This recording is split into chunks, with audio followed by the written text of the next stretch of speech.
तक का जो इतिहास रहा है वो परम आराध्य देव परमहंस महाराज जी के गुरुदेव हुए।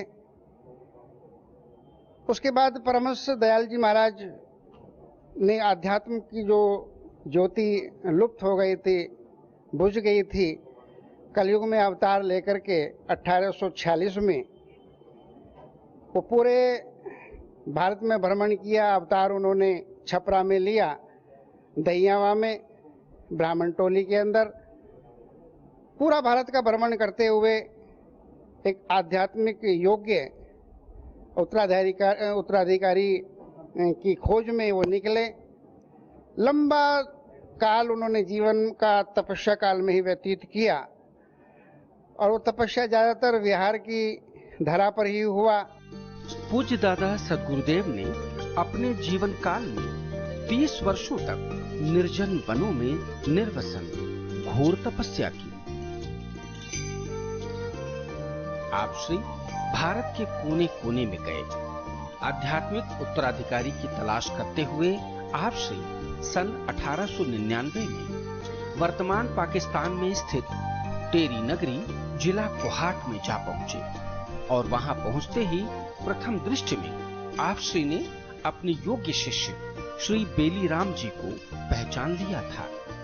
यही श्री बेलीराम जी भविष्य में श्री नगली निवासी भगवान श्री स्वरूपानंद जी महाराज हुए, जिनके ज्ञान के प्रकाश से संपूर्ण विश्व आलोकित हुआ। जब नंगली निवासी भगवान परमहंस दयाल जी महाराज की पावन चरण शरण में पहली बार गए तो परमहंस महाराज जी ने यह बात फरमाया कि भाई हट जाओ, रास्ता छोड़ दो, परमहंस जी आ रहे। सब हैरान परेशान, एक छोटा सा बालक जिनके लिए ये उद्बोध हो रहा था परमहंस जी आ रहे हैं, आप रास्ता छोड़ दो। और महाराज जी ने इनको परमहंस के पदवी से पहले ही संबोधित किया। जब महाराज जी के चरणों में गए, दंडवत प्रणाम किया, बहुत रोए बहुत रोए बहुत रोए। उसके बाद परमहंस महाराज जी ने उठाया, गले लगाया, कहता भैया क्यों रोते हो, अब तो अपने निज घर में आ गए हो, अब तो आप अपने असली ठिकाने पे आ गए हो, अब रोने की जरूरत नहीं है। पूज्य गुरु ने पूज्य सद्गुरुदेव की प्रारंभिक तप साधना टेरी की पहाड़ी की गुफाओं में कराई। उसके पश्चात सद्गुरुदेव स्वामी श्री स्वरूपानंद जी महाराज के रूप में संन्यास पद पर आरूढ़ करके नंगलापति आगरा में घोर तपस्या करने का यदाकदा गुफा में आदेश दिया। हमारे नियम है प्यासा कुएं के पास जाता है। ये एक अलौकिक खेल है हमारी संस्था का कि कुआं प्यासे के पास गया। ढूंढते ढूंढते परमहंस दयाल श्री स्वामी अद्वैतानंद जी महाराज टेरी में फ्रंटियर बन्नू कोहाट जिला में अफगानिस्तान के बॉर्डर पे टेरी एक गांव है, वहां पहुंचे और वहां अपना रूहानियत का जानशीन श्री स्वामी स्वरूपानंद जी को बेलीराम नाम से ढूंढकर उनको नाम दीक्षा दी और उनके 5 भाई और 2 बहनें थी, उन सबको भी उपदेश किया। पर मुख्य उनका ध्यान अपने शिष्य परम शिष्य बेलीराम जी के ऊपर ही रहा। वहाँ उनको तपश्चर्या कराई पहाड़ियों में और अंततः उनको संन्यास देकर के आगरा के नगलापति गांव में तपोवनी आश्रम घोषित हुआ, जो बाद में वहाँ तपश्चर्या कराई 13 साल तक। गुरु श्री परमहंस की आज्ञानुसार जब सद्गुरु स्वामी श्री स्वरूपानंद जी महाराज तपस्या करने नंगलापति आगरा उत्तर प्रदेश आए थे, तब यह स्थल निर्जन था और घोर जंगलों से घिरा हुआ था। यहीं सद्गुरुदेव भगवान ने एक छोटी सी गुफा में 13 वर्षों तक बिना कुछ खाए पिए अपने गुरुदेव की धुनी के समक्ष घोर तप किया। यदाकदा ध्यान से उठने के बाद उस गुफा के समीप नीम के पेड़ के पत्ते उबालकर पिया करते थे। श्री ने यहाँ आगरा में ला करके और एक नीम के पेड़ के नीचे चिमटा गाड़ दिया और कहा आप यहीं बैठ करके निरंतर भगवत भक्ति करें, ध्यान करें, साधना करें और जब तक मेरी आज्ञा न हो आप यहां से नहीं उठेंगे। नंगली निवासी भगवान निरंतर वहां 13 वर्षों तक तपस्या, घोर तपस्या की। ऐसा था, वो थोड़ा जंगली इलाका था और वहां उन्होंने एक धूना लगवाया। भक्तों ने कहा महाराज जी आपके लिए एक झोपड़ी बना देते हैं, लेकिन महाराज श्री ने उन्हें कहा नहीं, मुझे झोपड़ी नहीं चाहिए, अगर तुम जन बनाना ही चाहते हो तो एक गुफा कंदरा खोद दो। और महाराज श्री के लिए उन्होंने बड़ा एक सकरा सा गुफा बनाया। उस गुफा में बैठे होते थे। वहां अनेकों प्रकार की रिद्धियां सिद्धियां कार्य करती रहती थी। बारिश वगैरह भी होते थे तो इर्द गिर्द होते थे। महाराज जी की ना गुफा पे बारिश आती थी, ना उनके धूने पे बारिश आती थी। ऐसी मान्यता है जब भगवान सद्गुरुदेव तपस्यारत थे तब उस गुफा में चारों तरफ हरि हरि की ध्वनि आने लगी। इसी कारण से भगवान सद्गुरुदेव का एक नाम हरिहर बाबा भी पड़ा। तपस्यारत श्री परमहंस सद्गुरुदेव के शरीर पर पक्षियों ने घोंसले बना दिए थे। आसन के चारों ओर बड़ी बड़ी घास उगाई थी। यह वह पावन समय था जब एकाग्र साधना से प्राप्त आध्यात्मिक ज्ञान के प्रकाश से सद्गुरु स्वामी श्री स्वरूपानंद जी महाराज को आत्म तत्व का बोध हुआ। परमाराध्य अनंत श्री विभूषित श्री स्वामी स्वरूपानंद जी महाराज को उन्होंने वहां पर ढूंढा पावन नगरी टेरी में, और उनको आध्यात्मिक दीक्षा देकर के अपनी शरण में लिया। फिर गहन तपस्या कराई नंगलापदी आगरा में। 13 साल तक घोर तपस्या कराई। नीम के पत्ते खाए करके उन्होंने तपस्या की, और आध्यात्म की बहुत ऊंची ऊंचाइयों को छूने के बाद जब देखा परमाराध्य परम दयाल जी महाराज ने ये अब इस योग्य हो चुके हैं कि आने वाली जो पीढ़ियां हैं वो भव सागर से पार ये कर सकते हैं। यूं तो वो स्वयं सिद्ध अवतारी सत्ता थे। उन्होंने उनको सारे अधिकार दे करके वसीयत लिख करके रिटर्न रूप में लिखित रूप से वो वसीयत लिखी, और वसीयत लिखने के बाद ये आदेश दिया कि बाबा स्वरूपानंद जी के 10,000 से अधिक उपदेशी होंगे। जो कोई उनसे नाम और उपदेश लेगा, दीक्षा लेगा, उनको दोनों जहाँ की बरकत मिलेगी, यानी कि परलोक भी उसका सुहेला होगा, लोक भी सुहेला होगा। और ये वसीयत लिख करके वो अपना निज लोक चले गए। गुरुदेव श्री परमहंस अद्वैतानंद जी के दिव्य आदेशानुसार परम आराध्य श्री सद्गुरु स्वामी स्वरूपानंद जी महाराज आज से 100 वर्ष पूर्व 2 अक्टूबर सन 1919 को आध्यात्मिक सिंहासन पर आरूढ़ हुए थे। उसके पश्चात महाप्रभु ने पूरे 17 वर्ष तक संपूर्ण अखंड भारत, अफगानिस्तान, नेपाल, भूटान, श्रीलंका आदि में निरंतर अनवरत अथक धर्म प्रचार हेतु यात्रा की। इस परंपरा में श्री गुरुमाई ने, श्री स्वामी स्वरूपानंद जी महाराज ने समस्त भारत में, भूटान में, लंका में, जहाँ कहीं 17 साल तक निरंतर उपदेश करते हुए, भ्रमण करते हुए संसार को नवाजा। करोड़ों लोगों पर रूहानियत और अपनी आध्यात्मिकता और अपनी रहमत बरसाई। जहाँ जहाँ आप श्री के कदम पड़े, वहाँ वहाँ बंजर जमीनों से भी जल के स्रोत फूट पड़े और प्रकृति लहलहा उठी। प्रकृति ने स्वयं आप श्री के लिए आगे होकर कार्य किया। यात्रा करते हुए मोह माया वासना के रसातल में पड़े जीवों को उबार कर उनको भवसागर से पार करके वैशाख सन 1936 में श्री नगली तीर्थ, जिला मेरठ, उत्तर प्रदेश की पावन धरा में लीन हो गए, जहां पर आपकी समाधि बनाई गई है।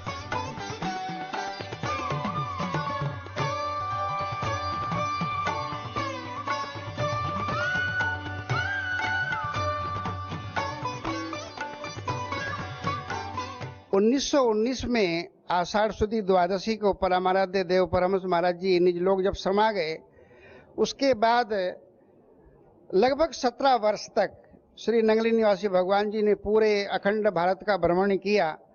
उस समय अखंड भारत में पाकिस्तान भी आता था, नेपाल, ये सब इत्यादि देशों में भ्रमण किया उन्होंने।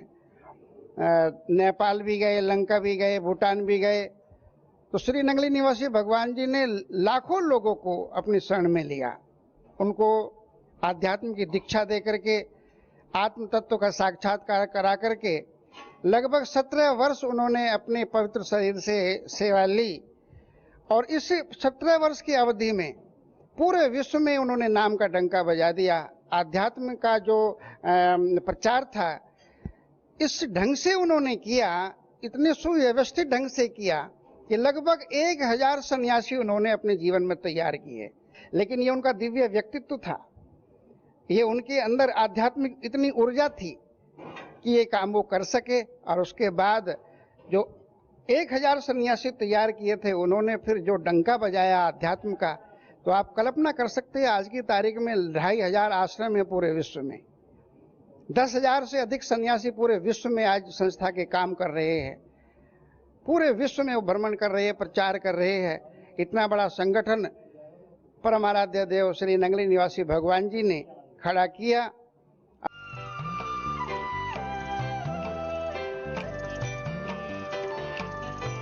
मंदिर में सदगुरुदेव के कपड़े और बिस्तर को ज्यों का त्यों सहेज कर रखा गया है।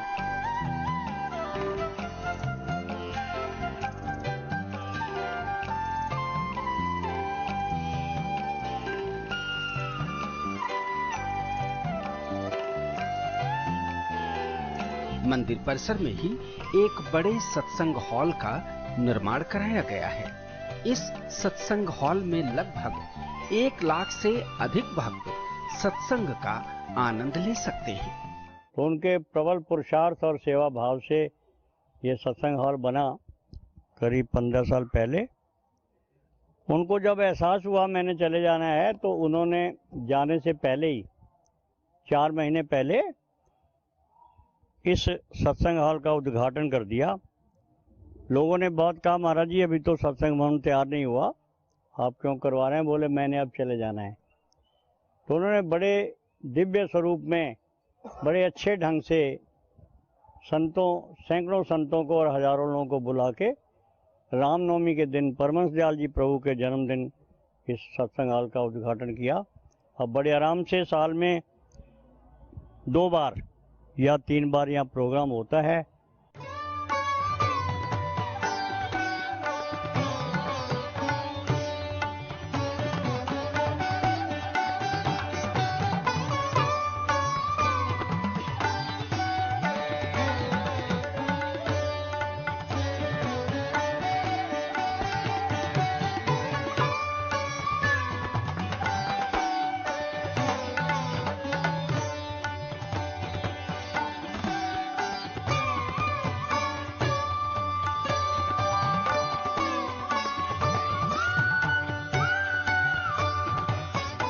ये 2 समाधियाँ ऐसी विभूतियों की हैं जिनको इस जगत के चमकदम का ऐश्वर्य से कोई संबंध नहीं था। माता जी जिनके संबंध में वो मेरे जीवन में बहुत लंबे समय तक, जब मैं 16 साल का था तब वो संन्यास बेच लेकर हरिद्वार से मुजफ्फरनगर में आए, और जिन महाराज से भेंट लिया वो भी मेरे गुरुदेव के गुरुदेव थे, दीक्षा में मंत्र से। और ये कहा कि देवी मैंने बहुत दिन आपको रखा है, अब आप मुजफ्फरनगर चले जाओ। स्वामी जी का नाम लिया, उनके आश्रम में आप जब तक रहें, मैं अब आपको नहीं रख सकता। क्यों? फक्कड़ थे और दुनिया की कार्यकलाप से वो अलग थे, ऊपर उठे हुए थे, मस्त फकीर थे और मस्त ही रहते थे। गुरुजी अलग आश्रमधारी थे और ये त्यागी तपस्वी संत जंगल में रहने वाले थे। लास्ट में माता जी मुजफ्फरनगर आ गई और 1 साल ही रह पाई। कुछ वातावरण अनुकूल ना आने से वो नगरी दरबार में आ गई और यहाँ आके उन्होंने बेजोड़ भजन किया। मैंने किसी साधु को इतना सिमरन करते नहीं देखा। यहाँ के जो बॉस थे स्वामी अभेदानंद जुनियान जी, उनके चरण शरण में रहे और भजन सिमरन किया खूब, और उसका प्रभाव हुआ समाज पर। थोड़ा सा हारमोनियम सीखा और अलवर में आश्रम बनाया, और सदा सदा उन्होंने जीवन में ऐसे तपस्या में अपने जीवन को बिताया कि जो चीज मिली वो सेवा में लगा दी। कहा जाता है कि एक बार सदगुरुदेव ने बंजर पड़ी जमीन पर अपने पावन चरण रखे तो यहाँ की धरती से पहले छाछ, फिर दूध और फिर पानी की धारा फूट पड़ी। यह स्थान अभी भी मौजूद है। वर्तमान में सद्गुरुदेव जी के मंदिर के पास आप श्री का लगवाया एक हैंडपंप है। कहा जाता है कि इतने वर्षों में भी इसका जल स्तर कभी कम नहीं हुआ और देश भर के कोने कोने से आने वाले भक्तजन आस्था और विश्वास से इसका जल अपने घर ले जाते हैं। 3 महीने उन्होंने दिव्य लीलाएं इस जंगल में, इस गांव में बरसाई। अमृतसर नाम से एक हैंडपंप लगवाया, जिसको वरदान दिया कि दुनिया में जो भी इस जल का सेवन करेगा उसके शारीरिक रोग भी दूर होंगे और उनको रहमत भी मिलेगी। ऐसा आदर्श स्थापित करके 9 अप्रैल 1936 में उन्होंने अपनी इच्छा से समाधि ले ली और अपने प्रभु के चरणों में लीन हो गए। आप श्री का अवतरण मानव मात्र के कल्याण हेतु हुआ था। आपने अपने दिव्य ज्ञान के दीपक से चहुं ओर प्रकाश बिखेरा था।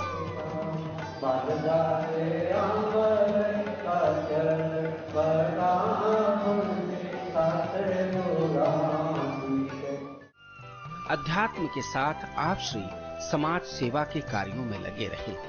अनाथ एवं बेसहारा बच्चों की शिक्षा, संतों एवं गरीब लोगों की चिकित्सा, गौ माता का संरक्षण एवं संवर्धन, नियमित भंडारे जैसी समाज कल्याणार्थ सेवाओं का बीजारोपण सद्गुरुदेव भगवान द्वारा किया गया, जिसका भव्य रूप आज श्री नगली तीर्थ के रूप में देखा जा सकता है।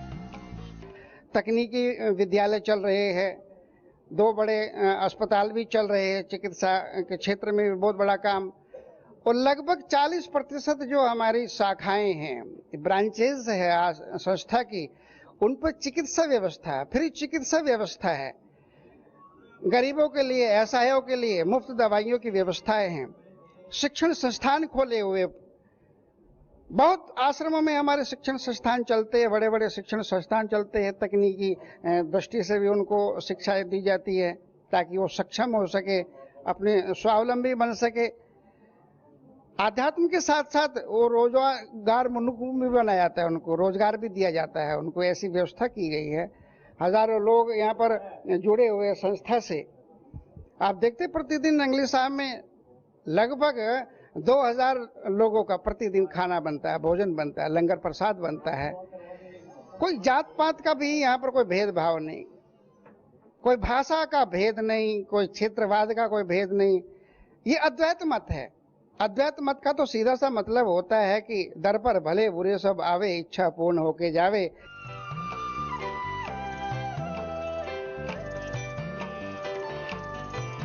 मंदिर में भोजन प्रसादी की भी व्यवस्था है।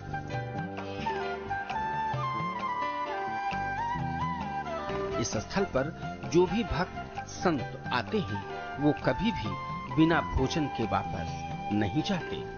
इस दिव्य स्थल पर नित्य प्रतिदिन 1000 से ज्यादा लोग भोजन प्रसाद ग्रहण करते हैं।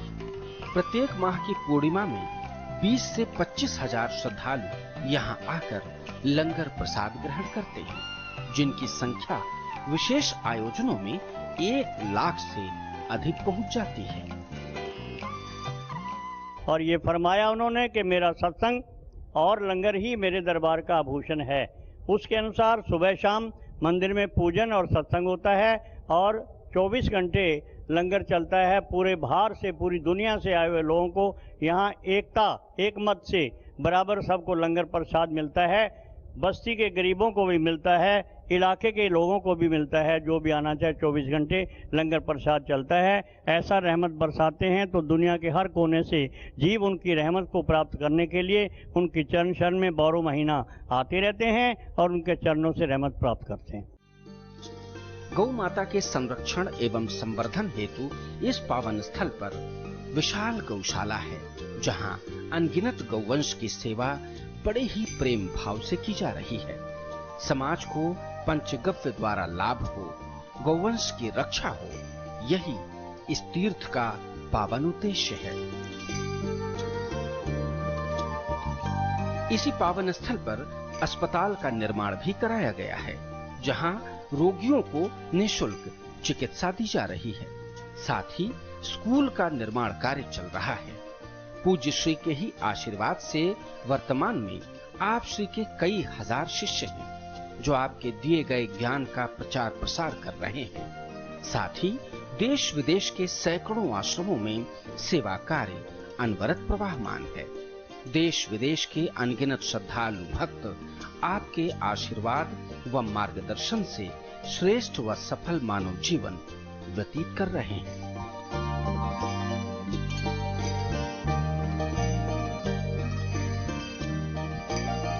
नंगला पदी आगरा यह वह पावन तपस्थली है जहां सकारात्मक ऊर्जा का ऐसा अलौकिक आवरण विद्यमान है कि कोई भी दुखी पीड़ित साधक यहां आकर निराश नहीं लौटता। मान्यता है कि यहां आने वाले श्रद्धालुओं की इच्छा पूर्ति होती है और उसे कष्टों से, बीमारियों से मुक्ति मिल जाती है।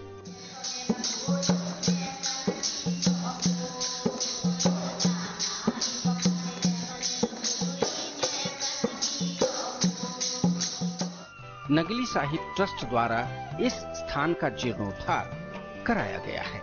जहां पहले घोर जंगल हुआ करता था, वही स्थल वर्तमान में आस्था का केंद्र बना हुआ है। यहाँ देश के कोने कोने से श्रद्धालु जन भगवान श्री सद्गुरुदेव की गुफा के दर्शन करने आते हैं और मन की शांति प्राप्त करते हैं।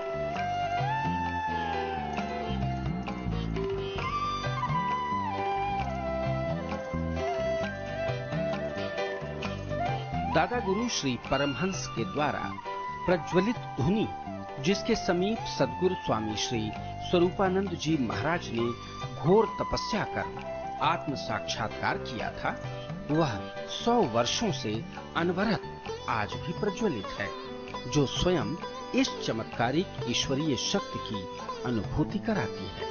नित्य प्रतिदिन श्रद्धालु यहाँ आकर अखंड ज्योत का दर्शन करते हैं, आरती कर भगवान सद्गुरुदेव का आशीर्वाद प्राप्त करते हैं।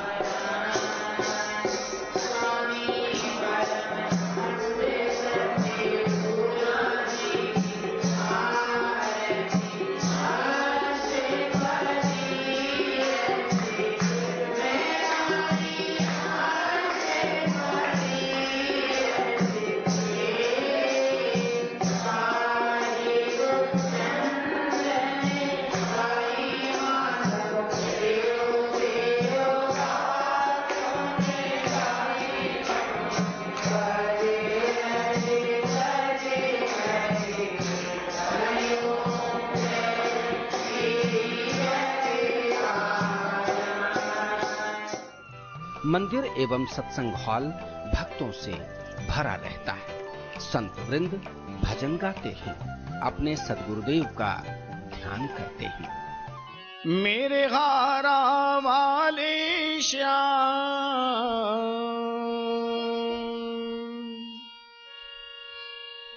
मेरे नंगली वाले श्याम,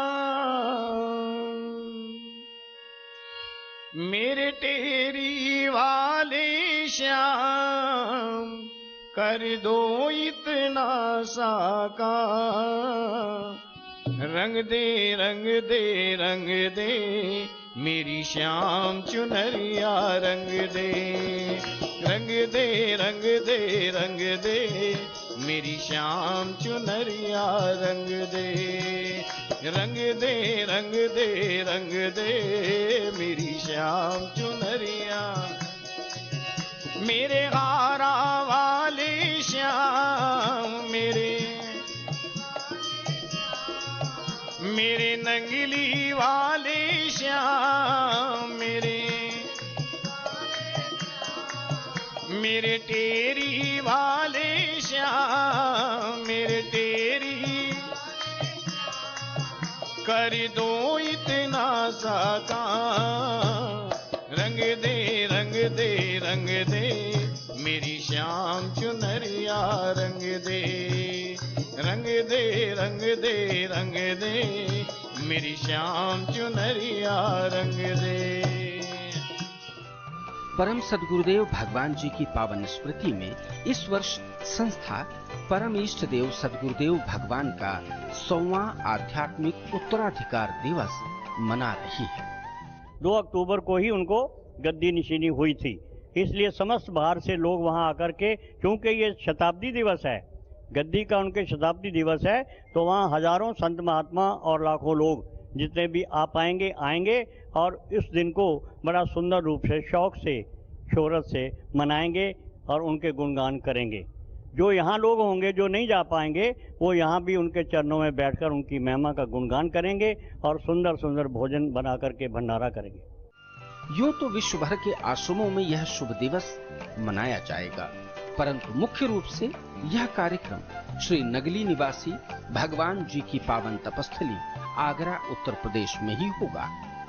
इस पुनीत दिवस की सभी संतों भक्तों को कोटि कोटि हार्दिक बधाई। जय सद्गुरुदेव।